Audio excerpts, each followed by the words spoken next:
শুভ সকাল। সুন্দর গ্রামের পরিবেশ আর আমার ছোট্ট বাড়িটাতে আমি সারাদিন কি করি সেই নিয়ে আমার ভিডিও। আশা করি তোমরা আমার পাশে থাকবে। তো একদিন ধরে সকালটা এমনভাবে শুরু হচ্ছে, মনে হয় সব অন্ধকার দেখি। সকালে ঘুম থেকে উঠেই দেখি বৃষ্টি হচ্ছে, আর বৃষ্টি হওয়া মানে সকালের কোনো কাজ তোমাদের সাথে আমি শেয়ার করতে পারবো না। তো যাই হোক, শেয়ার করতে পারিনি, তাই কি হয়েছে, সকালে স্নান করে আমার বাড়িতে যেহেতু গোপু সোনা আছে, তো গোপাল সোনাকে ঘুম থেকে তুলেছি, জল মিষ্টি দিয়ে বলেছি তোমরা এখন বসে থাকো, আমি এখন আমার কাজে যাই, আবার তোমাদের সাথে পরে দেখা করতে আসবো। তো এখন আমি আমার ঘরের বিছানাটা তুলে নিব। আসলে কি বলো তো, তোমরা হয়তো ভাবতেই পারো স্নানের পরে বিছানা তুলছো। হ্যাঁ গো, কারণ আমার বরমশাই আজকে দেরি করে ঘুম থেকে উঠেছে। তো বিছানাটা তুলে তারপরে আমি যাব রান্না করতে, বরমশাই যাবে এখন বাজারে। আর আসলে কি বলো তো, আমাদের এই মধ্যবিত্ত বাড়িতে, আমাদের এই ছোট্ট ঘরে মনে হয় কি বিছানাটাই মেন পার্ট। বিছানাটা যদি অগোছালো থাকে, এক ফোঁটাও ঘরটা দেখতে ভালো লাগে না, মনে হয় কি সব কিছুই অগোছালো আছে। তো চলো, আমি তোমাদের একটা জিনিস দেখাবো। এই যে দেখো, তো আমি কিছুদিন আগে এই চাল কুমড়া গাছটা লাগিয়েছিলাম, তারপরে যত্ন করে সেটার জানলা দিয়েছি। অনেক দড়ি টড়ি কেটে কেটে দিতে হয়েছে আর কি। এগুলো তো বরমশাই করে না, আমিই করি, কারণ আমার গাছ খুব পছন্দ। তো তোমরা আমার যারা ভিডিও দেখছো, আমার বাড়িতে আরও অনেক গাছ আছে, সব কিছুই তোমাদের সাথে আমি শেয়ার করব। তো নতুন নতুন যেহেতু দুটো ফল হয়েছিল, তো প্রথমটা আমি ভগবানের সেবায় দিয়েছি। আমার বান্ধবীর বাড়িতে গোপাল সোনা আছে, ভোগ দেয়, তো বলেছি এটা ভগবানের সেবাতেই লাগুক। আর এটা আমি আমার বাড়ির জন্য রেখেছি, খাবো। আজ খাবো কাল খাবো করতে করতে আর খাওয়াই হলো না। এখন দেখছি সাদা সাদা হয়ে গেছে, মানে পেকে গেছে, বা বলে না বাত্তি হয়ে গেছে, যেটা আমাদের ভাষায় আমরা বলি যে বাত্তি হয়ে গেছে, মানে বীজ হয়ে গেছে, এখন কচি নেই আর। তো ভাবছি এটাকে এখন আমি বিচন রেখে দেবো। তো আমার বরমশাই কি বাজার নিয়ে এসছে তোমাদেরকে পরে দেখাচ্ছি। আগে দেখাচ্ছি আমাদের বাড়ির মেন লোক, আমাদের থেকে ওরাই তো আসল, আমার গোপাল সোনা আর আমার গোপাল সোনার বন্ধু আমাদের বাড়িতে ঘুরতে এসছে। তো দুজনে বসে তো বেশ মজা করে গল্প করছে। তো বললাম তোরা গল্প করতে থাক, সময় হয়ে গেলে তো আবার আসতে হবে তোদের কাছে, তার আগে আমি আমার কাজগুলো সেরে নিই।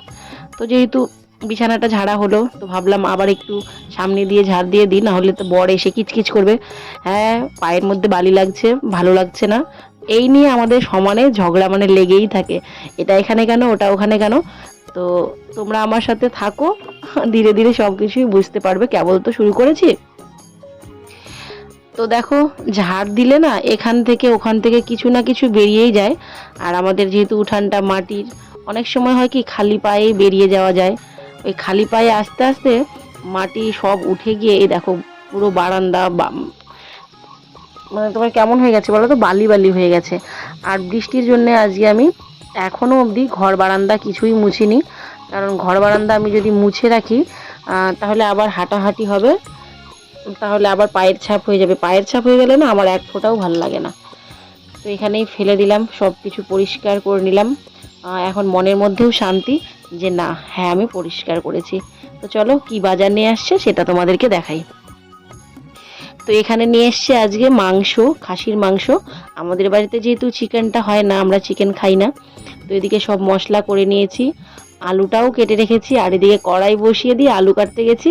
আর কড়াইটা পুরো গরম হয়ে গেছিলো, পরে তেল দিয়েছি, তেল দেওয়ার পরে দেখি কেমন জানি কালো হয়ে গেল জায়গাটা। আর কি রান্না করব ভাবতে ভাবতে মাংসর সাথে সেরকম বেশি কিছু হলে না আমার কাছে ভালো লাগে না।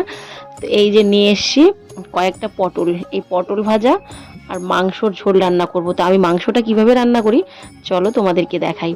এখানে আমি তোমাদেরকে একটা জিনিস দেখানোর চেষ্টা করছিলাম, জানি না ভালোভাবে দেখা যাচ্ছে কিনা, একটা পাখি আমার ফুলের টবগুলোর ওখানে বসে বসে কিছু একটা খাচ্ছিল, মনে হয় কেঁচো বা কিছু আছে। তো চলো, বৃষ্টি তো এখন একটু কমলো হালকা, যার জন্য তোমাদেরকে অল্প অল্প করে শেয়ার করছি। ওদিকে আমি রান্না বসিয়ে দিয়েছি, আর এদিকে জল গরম করার জন্য গামলাতে জল নিয়ে নিচ্ছি।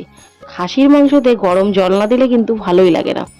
তো চলো, কি কি মশলা দিলাম জানোই, সাধারণত খাসির মাংসে পেঁয়াজ রসুন আদা জিরে এগুলোই লাগে। আর আমি আজকে না কাঁচা লঙ্কা দিয়ে করছি, কাঁচা পাকা লঙ্কা যেগুলো, সেগুলো দিয়ে আমি রান্না করব। এখনও অবধি হলুদ দিইনি, যার জন্যে কালারটা এরকম মনে হচ্ছে। আর এদিকে আমার জল টকবক টকবক করে ফুটে গেছে, আলুগুলোও সুন্দর করে ভেজে রেখে দিয়েছি। এখনকার আলুগুলো খেতে না সেরকম ভালো লাগে না, কেন জানি না মিষ্টি মিষ্টি লাগে। দেখো হলুদ দেওয়ার পরে সুন্দর একটা কালার এসছে। আরও যত কষাবো তত সুন্দর কালার আসবে। আর খাসির মাংসের একটা গুণ কি বলো তো, খাসির মাংস যত কষানো যাবে তত তার সুন্দর একটা কালার হবে আর টেস্টি হবে।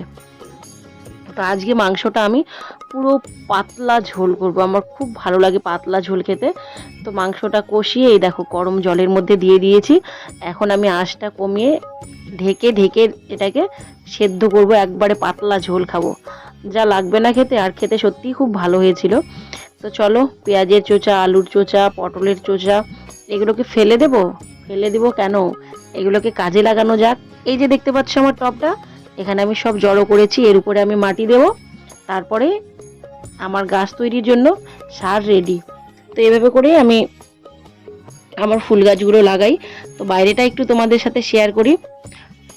এই যে দেখো বাইরে করলেই একবারে সবুজ, আর রাস্তায় দেখো টোটো যাচ্ছে, গাড়ি যাচ্ছে। আর ওয়েদারটা কিন্তু খুব একটা ভালো না, আকাশটা একটু কেমন মানে মেঘলা মেঘলা এখনো হয়ে আছে, আবার বৃষ্টি আসবে।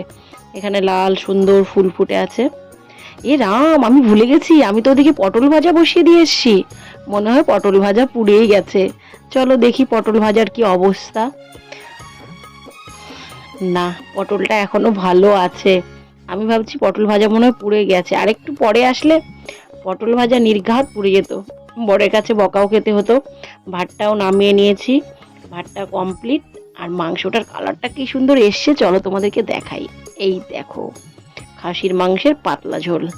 তো চলো স্নান করে আবার দুপুরে গোপু সোনাদেরকে দিয়ে আমি এখন চলে এসেছি বরের জন্য অপেক্ষা করব। আসেই না, ফোন করে যাচ্ছে বাড়িতে, দেখি ফোনটা, তারপরে দেখি বকুলের ফোনে ফোন করছি, দেখি বকুলের ফোনও এসে কি রে, এ মার একটা হাতা তো আনলামই না।